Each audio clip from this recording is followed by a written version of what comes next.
You have all those motorcycles just sitting in your garage. They're not doing anyone any good there.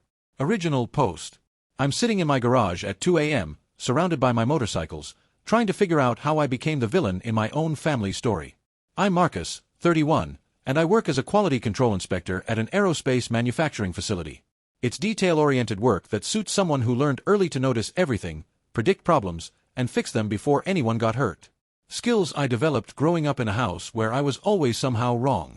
My parents, David, 59, and Linda, 57, have this narrative about their children that they've been telling since we were kids.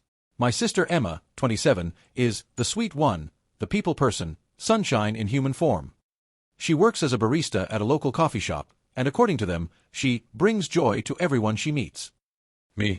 I'm difficult, too serious, complicated. When relatives ask about me, my mother sighs and says, Marcus is. Marcus. You know how he is. The thing is, I don't actually know how I am, at least not the version they see. I remember being 8 years old, teaching myself to cook because Mom was always driving Emma to dance classes, voice lessons, art camps. I remember being 12 and figuring out how to fix the washing machine from YouTube videos because Dad said calling a repairman was too expensive, but then spending $3,000 on Emma's competition dance costumes that same month. I remember being 15, working at a grocery store to buy my own school supplies while Emma got a brand new MacBook for being such a ray of sunshine. I moved out at 18, put myself through community college, then technical school, got certified in quality control, worked my way up. Along the way, I discovered motorcycles. Not just riding them, but understanding them, restoring them. There's something about taking a neglected 1975 Honda CB750 and bringing it back to life that feels like redemption. Every bike in my collection was someone's abandoned project, something deemed too difficult, too complicated, not worth the effort. I understood that feeling. Over the past 13 years, I've built a collection of 12 vintage motorcycles. A 1969 Triumph Bonneville I found rusting in a barn. A 1972 Norton Commando that hadn't run in 20 years. A 1981 Ducati 900 SS that everyone said was beyond saving. Combined, they're worth about $75,000. But they're worth more than that to me. They're proof that difficult things have value. That something can be complicated and still be beautiful. 3 days ago, my parents invited me to dinner. This happens maybe twice a year, usually when they need something. Emma was there, glowing, showing off her engagement ring. Her fiancé Kyle seems nice enough, works in marketing, treats her well. I was genuinely happy for her. Then my father cleared his throat in that way that means he's about to make a pronouncement. Marcus, he said, Emma's wedding is in 8 months. As the older brother, the successful one, we think it's time you stepped up. I asked what he meant. My mother jumped in, using her patient voice, the one she uses when she thinks I'm being deliberately obtuse. The wedding will cost around $70,000. Emma makes people happy every single day at her job, but she can't afford her dream wedding on a barista salary. You have all those motorcycles just sitting in your garage. They're not doing anyone any good there. I actually laughed. I thought they were joking. But Emma was looking at me with these hopeful eyes, and my parents were dead serious. You want me to sell my entire collection to pay for Emma's wedding? It's not about want, Marcus, my father said. It's about family. Emma brings light to everyone's life. Don't you think she deserves one perfect day? Or are you going to be selfish, as usual? Selfish. As usual. I asked them when I'd ever been selfish. My mother rolled her eyes. Oh, Marcus, don't be dramatic. You know you've always been difficult. Remember when you refused to share your Halloween candy with Emma? I was 7. Emma was 3. She'd eaten all her candy in one night and got sick. I was parceling mine out to last a month. When I wouldn't give her half of what I had left, I was labeled selfish. It's been the same story ever since. What about Emma's college fund? I asked. They'd started one when she was born, made a big deal about contributing to it at every birthday. That was for her education, my mother said. She chose a different path. So where did that money go? Silence. Then Emma piped up, I used it for my gap year in Europe. You know, to find myself. $25,000 to find herself. I'd found myself in community college while working nights. I stood up to leave. My father's voice got hard. Marcus, don't you walk away from this family. Your sister has spent her entire life making people smile. She deserves this. You can buy more motorcycles. When? I asked. When have you ever seen me just buy a motorcycle? Every single bike in that garage, I rebuilt with my own hands. They were all broken, abandoned, written off. I spent years. Oh, here we go, my mother interrupted. Everything's always so hard for you, isn't it? Why can't you just be happy? Why can't you, just once, do something nice for your sister without making it about you? Emma didn't say anything. She just sat there, twisting her engagement ring, letting them fight her battle. I left. They've called 14 times since then. Left messages about how I'm breaking Emma's heart, how I'm destroying the family, how they always knew I was selfish but never thought I'd sink this low. Emma texted me once, "I'm sorry you feel upset, but Mom and Dad are right. You've always been the lucky one with your good job. I just want one special day." Is that really too much to ask? The lucky one. The kid who raised himself is the lucky one. I haven't slept in 3 days. I go to work, come home, and sit with my bikes. That Norton Commando. I rebuilt the entire engine during the worst depression of my life. It kept me going when nothing else made sense. The Ducati. I restored it with my friend Jake before he died of cancer. We spent his last good months in my garage, him teaching me about carburetors while pretending we weren't saying goodbye. But maybe they're right. Maybe I am selfish. Maybe keeping these machines that mean everything to me instead of giving my sister her perfect day makes me the monster they've always said I was. I genuinely don't know anymore. I've spent so long being the difficult one that maybe I can't see when I'm actually being difficult. I don't know what to do. Update 1, 2 weeks later. I want to thank everyone who responded to my original post. I'll be honest, I almost didn't read the comments. I've gotten so used to being wrong that I assumed everyone would agree with my parents. But your responses broke something open in me. So many of you recommended books, videos, and support groups. One phrase kept coming up that I'd never heard before: scapegoat and golden child dynamic. I joined an online support group for adult children of narcissistic parents. I wasn't sure I belonged there at first. My parents aren't narcissists, I thought. They just prefer Emma. But the moderator, Sarah, said something in my first meeting that hit me like a lightning bolt. Narcissistic abuse isn't always obvious cruelty. Sometimes it's being assigned a role in childhood and never being allowed to grow out of it, no matter what you achieve. In the group, I met others with similar stories. Tom, whose brother could do no wrong while Tom was blamed for everything, including things that happened when he wasn't even there. Maria, whose sister was the pretty one, while Maria was the smart one, and how being smart meant she was expected to fund everyone else's dreams while denying her own. Alex, whose parents rewrite history to always make Alex the villain and their other child the hero. Sarah asked me to do an exercise, write down specific incidents from childhood with just the facts, no interpretation. Then share them with the group and see what others observe. Here's what I wrote. Age 7. Emma broke Mom's vase. When Mom found it, Emma cried. I said I didn't do it. Mom said I was heartless for not comforting Emma and must have scared her into breaking it. Age 10. I won the school science fair. Parents didn't attend because Emma had a regular dance recital the same night. They said I wouldn't want them making a fuss anyway. Age 14. Saved $300 from my job to buy a used guitar. Dad took it to buy Emma a prom dress because Marcus won't even notice, he's not materialistic like that. Age 16. Emma failed her driving test 3 times. I passed on the first try. Parents said I was showing off and made Emma feel bad, so I had to wait an extra year to get my license so she could get hers first. Age 18. Got accepted to a 4-year university with partial scholarship. Parents said it was too far and would hurt Emma to lose her brother. Went to community college instead. Emma went to Europe to experience life 2 years later. When I shared these, the group's response was unanimous. This wasn't normal. This was systematic emotional abuse. I was assigned the role of the difficult child not because I was difficult, but because the family system needed someone to blame, someone whose needs could be dismissed, someone whose achievements could be minimized. Tom said something that made me cry for the first time in years. They needed you to be difficult so they could justify treating you like you didn't matter. If you were actually as difficult as they said, would you have taught yourself to cook at 8? Would you have worked to buy your own school supplies? Would you have rebuilt broken motorcycles instead of breaking things yourself? Difficult children don't make themselves smaller. You did. The group encouraged me to set boundaries. Not to punish anyone, but to protect myself. They helped me draft a message to my family. I've given this considerable thought. I will not be selling my motorcycle collection to fund Emma's wedding. These motorcycles represent years of my work, skill, and personal history. If having a wedding requires $70,000, then perhaps the wedding plans need to be reconsidered. I wish Emma and Kyle happiness in their marriage, regardless of the size of their celebration. The response was swift and brutal. My mother called me crying, saying I was deliberately cruel. My father sent a text saying I was no longer welcome in their home until I came to my senses. Emma posted on Facebook, without naming me, but obviously about me, so heartbroken when family shows their true colors. Some people only care about their possessions. I just wanted one day to celebrate love, but apparently that's too much to ask from someone who's supposed to love you. 37 people commented offering her sympathy. 3 of my cousins messaged me privately, calling me horrible. But here's the thing the support group helped me see, none of them asked for my side.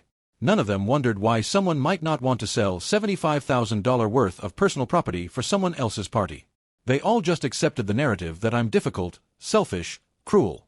Because that's the story my parents have been telling for 24 years.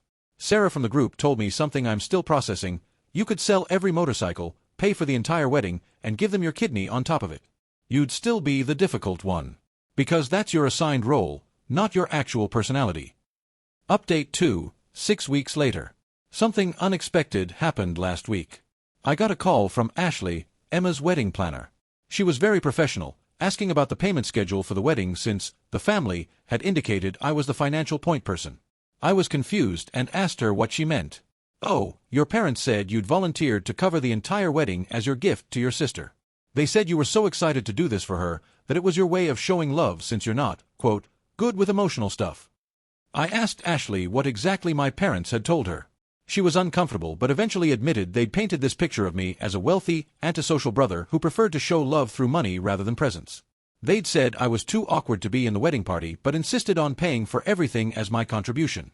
They said you probably wouldn't even attend the reception because crowds make you uncomfortable, but that you wanted Emma to have her dream wedding anyway. I asked Ashley to email me everything my parents had told her, as well as all the contracts and plans. She hesitated, then agreed. What I received was illuminating. Not only had my parents told everyone I was paying, they'd upgraded everything based on my supposed generous budget. The $70,000 wedding was now closer to $85,000. They'd told the extended family I'd volunteered to pay as an apology for years of being distant. I forwarded everything to Emma with a simple message: "Did you know about this?" She called me within minutes, furious. But not at our parents, at me. "How dare you try to humiliate me with my wedding planner? If you didn't want to pay, just say so, don't try to make Mom and Dad look bad." I asked her one question: "Emma, when did I volunteer to pay for your wedding?" "You." Mom said, "After you left that dinner, you called them and apologized and said you'd pay for everything." "Emma, I haven't spoken to them since that dinner." Silence. Then, why would they lie? I don't know. Why would they tell everyone I'm antisocial when I'm not? Why would they say I won't attend your reception when I never said that? Why would they tell your wedding planner I'm not good with emotional stuff when they've never once asked me how I feel about anything? Emma hung up. 2 days later, she showed up at my house. It was the first time she'd ever been there. She stood in my garage, looking at my motorcycles, then at the wall of photos. Me with my restoration club, me teaching kids about bike maintenance at the community center, me at Jake's memorial ride with 40 other bikers. "This isn't what I expected," she said quietly. I asked what she expected. "I don't know. Mom always said you lived like a hermit, that you didn't have friends, that the bikes were your way of avoiding people." I showed her around my house. The kitchen where I host monthly dinners for my support group. The spare room I converted into a workspace where I help neighborhood kids fix their bicycles for free. The photo albums full of trips with friends, restoration projects, community events. "Mom said you never called, never visited," Emma said. I pulled up my phone, showed her the call log. Dozens of attempts to call my parents over the years, most unanswered or lasting less than a minute. Text messages wishing happy birthdays, happy holidays, congratulations on various things, most responded to with single words or not at all. Emma sat on my couch and cried for an hour. "I believed them," she kept saying. "I believed every word. When you weren't at my college graduation, they said you chose to work instead. When you missed my birthday parties, they said you didn't care about family events. But you weren't invited, were you?" I told her about some of it. Not all, she wasn't ready for all of it. But enough. The Christmas I spent alone because they told me they were going to Linda's sister's house and there wasn't room, only to find out later they'd had a big family party at home. The graduation, they said, was family only when I asked about bringing my girlfriend. The birthday dinners I wasn't told about until after they happened. Why? She asked. Why would they do this? I told her about the support group, about the scapegoat/golden child dynamic. How it's not really about either child, it's about the parents' need for control, for a narrative that makes them feel good about themselves. She was the golden child not because she was perfect, but because praising her while dismissing me gave them power over both of us. But I'm not golden, she said. Do you know why I'm a barista? Because every time I tried to do something else, they told me I wasn't smart enough, that I should stick to making people happy, because that's my gift. I wanted to be a teacher, but they said I couldn't handle the stress. I wanted to go to actual college, not just travel, but they said academic stuff wasn't for me, that I'd lose my sparkle if I tried too hard. We talked until 3 a.m. about how she'd been controlled through praise that came with conditions, while I'd been controlled through criticism that made me desperate to prove my worth. Different cages, same prison. She postponed the wedding the next day. Update 3 months later. The last 3 months have been a masterclass in watching a family mythology collapse. When Emma postponed the wedding, our parents lost their minds. They called me, leaving voicemails about how I'd poisoned Emma against them, how I'd finally won, how I'd destroyed Emma's happiness out of spite. They called Emma weak-minded, easily manipulated, ungrateful. The golden child had fallen off her pedestal, and they had no idea what to do with her as a real person. Emma started therapy. Real therapy, not the family counseling our parents had dragged us to as kids with a therapist, Mom's friend, always concluded I needed to be more considerate of Emma's feelings. Her therapist specialized in family systems and narcissistic abuse recovery. Emma would text me after sessions, amazed. Did you know it's not normal for parents to tell one child they're responsible for the other child's happiness? My therapist says I was trained to need constant validation because that's how they controlled me. She says you weren't difficult. You were inconvenient to their narrative. The extended family got involved when the wedding was postponed. Our aunts, uncles, and cousins demanded to know what was happening. Our parents told everyone I'd sabotaged the wedding out of jealousy. But Emma did something unexpected. She told the truth. She sent a group email to the entire family. I need to be clear about something. Marcus never volunteered to pay for my wedding. Our parents told everyone he did without his knowledge or consent. When I found out, I realized I needed to take a hard look at our family dynamics. I postponed the wedding to focus on my mental health and to repair my relationship with my brother, who I've been taught to see as difficult and selfish when he's actually been neglected and mischaracterized for decades. I love our parents, but I will no longer participate in a narrative that requires Marcus to be the villain so I can be the hero. The response was mixed. Some relatives were shocked and supportive. Others accused Emma of being dramatic, ungrateful, of airing dirty laundry. Our parents' generation seemed split between those who'd noticed something was off for years and those who couldn't accept the golden family wasn't so golden. My support group became my lifeline during this time. They'd been through similar reckonings.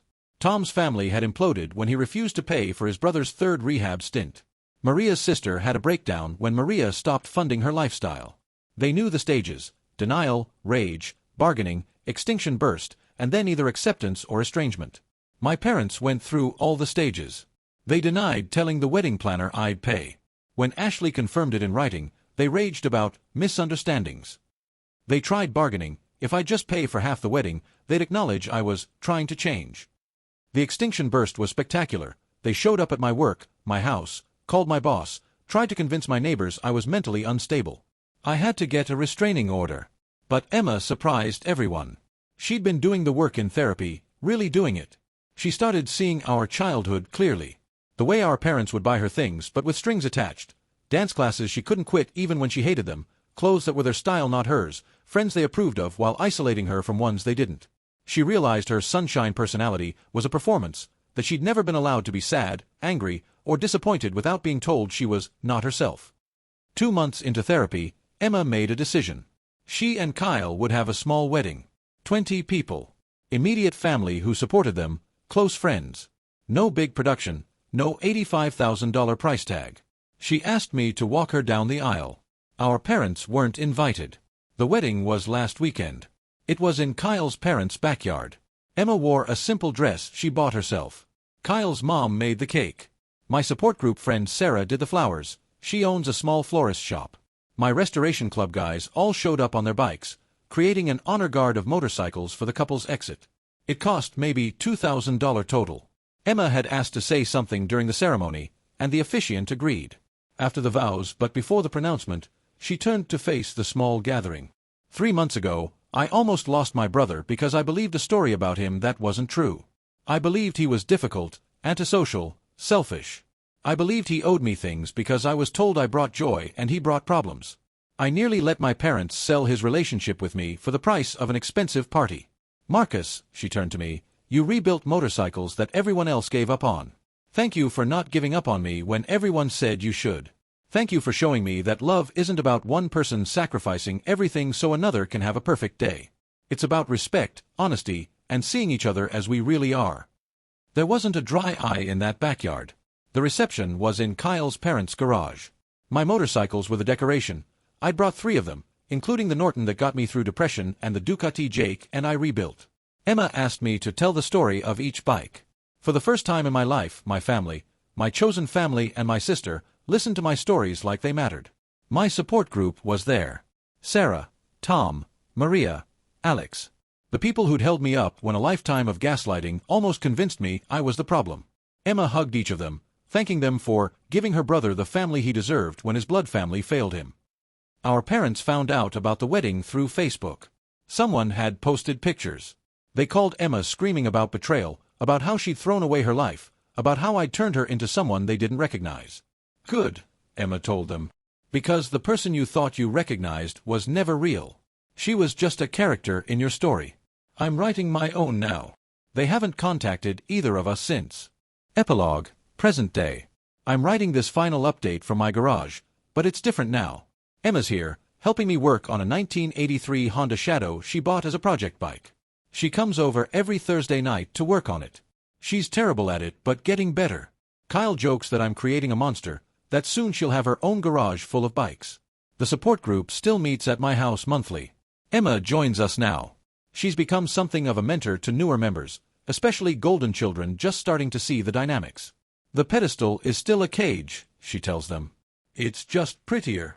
Our parents, they've created a new narrative. According to the family grapevine, they're heartbroken saints whose children were corrupted by online negativity and therapy culture.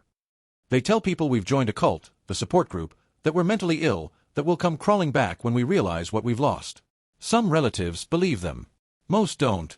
The ones who matter, the ones who've reached out, who've listened, who've shared their own stories of seeing the dynamics but not knowing how to help, those relationships are stronger than ever. Emma kept one photo from the original wedding planning, a $15,000 flower arrangement our parents had selected. She keeps it on her phone to remind herself, she says, of what almost happened. I almost let them buy me for the price of some roses and peonies, she said once. You were priceless to them, that's why they could never see your worth. The motorcycles are all still here. All 12 of them. Sometimes when I'm working on them, I think about how each one was someone's abandoned project, written off as too difficult, too complicated, not worth the effort.